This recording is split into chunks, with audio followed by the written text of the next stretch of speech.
It could be argued that the moons of the solar system are more fascinating than the planets they orbit. As of June 2024, a total of 293 of them have been discovered, most of which are small in size like the Martian moons Phobos and Deimos. But some are large enough to boast complex features, such as the hidden ocean below Enceladus's icy crust, the thick atmosphere that envelopes Titan, or the fiery volcanic landscape of Io.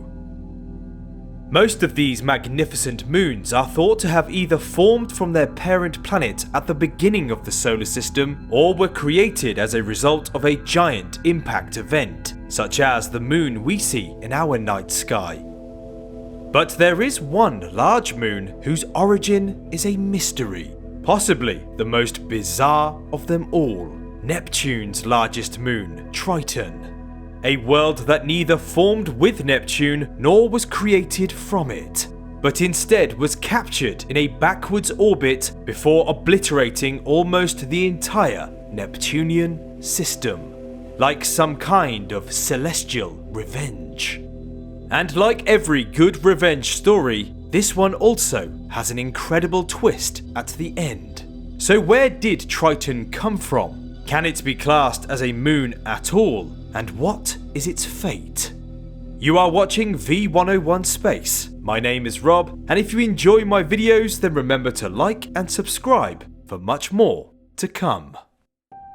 Triton was discovered by amateur astronomer William Lassell, who in 1846 spotted the moon just 17 days after the discovery of Neptune itself. As you can see from this James Webb image, Triton is clearly a large world. In fact, it is the 7th largest moon in the solar system, and it is over 200 times bigger than all of the other moons of Neptune combined. But although Triton can be seen from Earth with a telescope, no real surface details are visible. It took until 1989 for us to get a close-up view of this mysterious moon, when the Voyager 2 spacecraft flew past, concluding its historic grand tour of the outer solar system.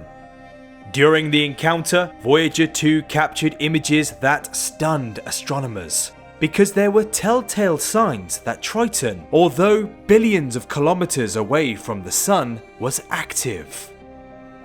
In these close-up images, a geologically young surface can be seen, with what looks like active geysers spewing icy material out from its frozen crust, indicating that a subsurface ocean might exist hidden somewhere in its interior.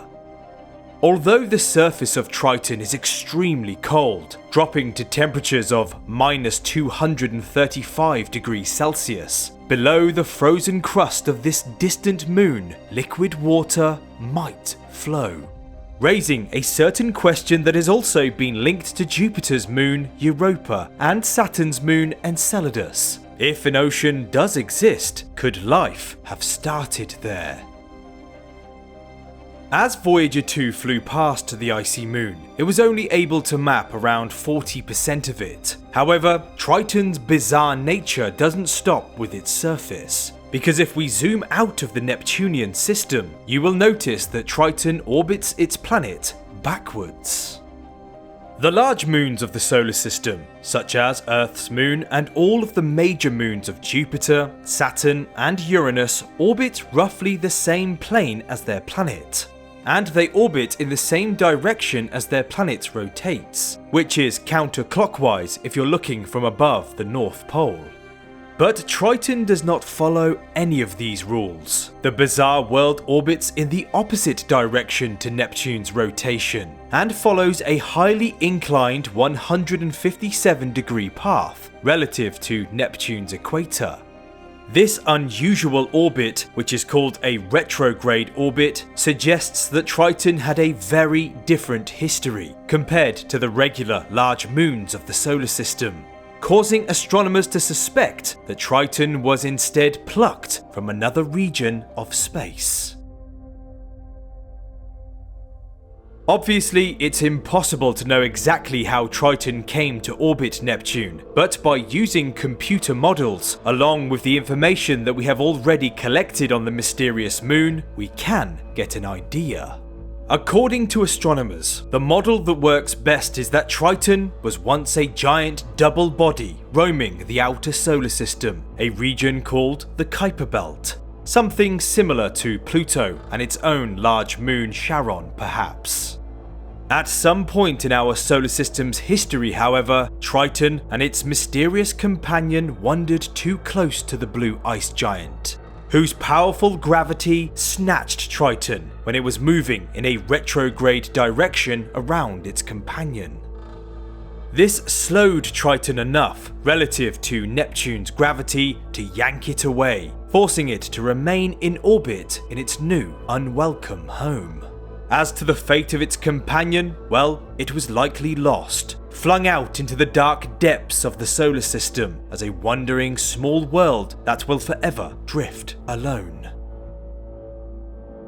This colossal pinball-like game resulted in Triton becoming a new moon of Neptune, and the only major moon known in our solar system that orbits clockwise. If this model is correct, then that would mean that Triton was once the true king of the Kuiper Belt. But the story of this celestial kidnap doesn't finish there. Because before Triton arrived, Neptune, like Uranus, Saturn, and Jupiter, was likely a rich system, with a series of large moons orbiting it. Today, the original moons of Neptune are very small, and most of them are very close to the planet, while the others are scattered in a stretched out or eccentric orbit, suggesting that Triton's arrival caused chaos in the system, ejecting the original outer moons out into the solar system, almost like a celestial act of revenge. Now, Neptune only has 16 known moons, compared to Jupiter's 95, for example.